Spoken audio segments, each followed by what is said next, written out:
Solving systems of equations using elimination.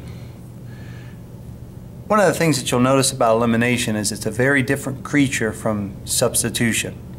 With substitution, you would look at your variables and see which one was the easiest to isolate. With elimination, the goal is a little bit different. You'll take a look at both equations, and what you have to do is decide which variable you want to eliminate. And how you eliminate them is you make those coefficients equal but opposite. And so as I look at these two equations, equation 1, equation 2, I have to make a decision of whether I want to get rid of the x or the y. Now that choice is arbitrary, meaning that it's pretty much random.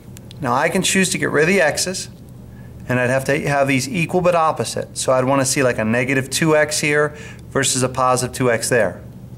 Or I could get rid of the y's, where I want these to be equal but opposite. So I have like this negative 9 here, so I'd want this to be positive 9. Again, that choice is completely random.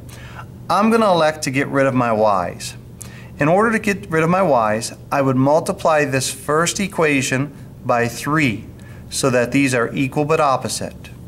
In other words, if I take 3 times equation 1, that would create, all I'm going to do is distribute here. 3 times x is 3x, 3 times 3 is 9,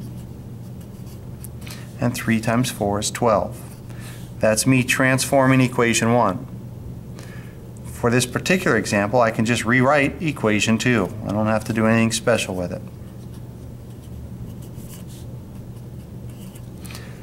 Now, once I achieve my objective of having equal but opposite coefficients, you see how these y's are equal but opposite, I can simply add the two equations up. 3x plus 2x gives me 5x. The y's will drop out because they're equal but opposite, and the constants will produce 10. That's kind of nice because what's left is a simple equation. You divide both sides by 5, and I've got an x value. X is equal to 2. In the grand scheme of things, I'm half done. I have the x coordinate. All I need to do is find a y coordinate. How I find that? I can come back to any of these equations, doesn't matter which one, plug in the 2 for the x and solve for what's left. I think I'm going to go to this first equation. I'm going to just write it right here. X is equal to 2, so I'll say 2 plus 3y equals 4. Now that means that I can move this 2 over, so 3y is equal to 4 minus 2. 3y is equal to 2. If I divide both sides by 3, I get y equals 2/3. Now that y value just simply comes up here.